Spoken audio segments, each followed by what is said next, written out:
Hello everyone, কেমন আছো সবাই? আশা করি সবাই খুব খুব ভালো আছো। আমিও খুব ভালো আছি।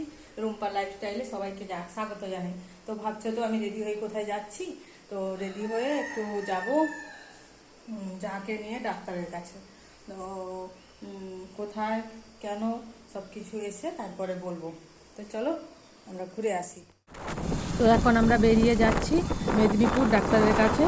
এই যে সামনে যা দেওয়ার আছে, আমরা পেছনে আছি। এই যে আমাদের মেদিনীপুরে কাঁসাই নদী মানে কংসাবতী নদী। তো জল খুব একটা বেশি নেই, তার জন্য খুব একটা ভরা নয়। তাও এই যে কংসাবতী নদীটা দেখিয়ে দিলাম।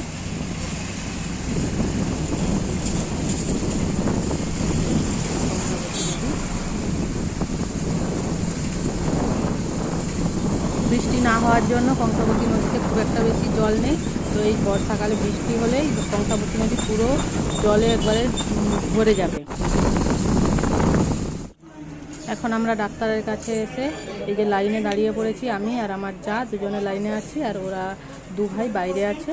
আমরা যখন ডাক্তারের সঙ্গে কথা বলবো তখন ওরা ওখানে ডাক্তার দেখানো হয়ে গেছে। ডাক্তার দেখিয়ে ওখানে বেরিয়ে এই যে বাচ্চাদের জন্য একটু মিষ্টি আর একটা আইসক্রিম নেব, তারপরে বাড়ি যাব। তো বাচ্চারা তো কাউকে নিয়ে আসিনি, তাই বাচ্চাদের জন্য একটু মিষ্টিটা নেব আর একটা আইসক্রিম নেব। আর কিছু নেব না আজকে।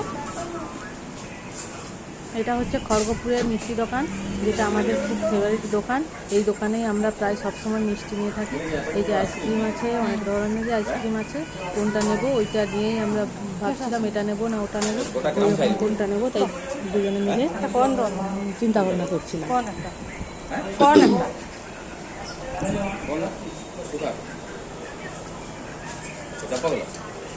না এটা তো ডাব্বা কোন নেই।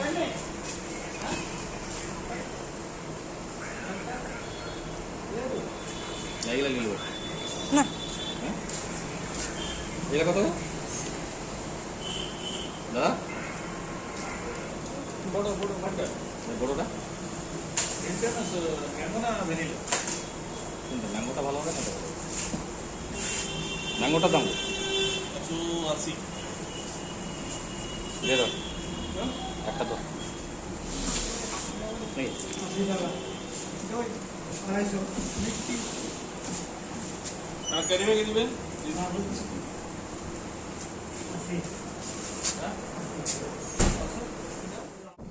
ডাক্তার দেখানো হয়ে গেছে, এবারে বাড়ি যাচ্ছি। তো ডাক্তারের কাছে কী বললো না বললো পরের ব্লগে অবশ্যই বলবো। তো টাটা, বাই বাই। আর হচ্ছে ভিডিওটি ভালো লাগলে অবশ্যই একটু কমেন্ট করবে এবং চ্যানেলটি সাবস্ক্রাইব করে আমার পাশে থাকবে। আর কিছু বলার নেই, এই ভিডিওটা শেষ করছি। পরের ব্লগে দেখা হবে।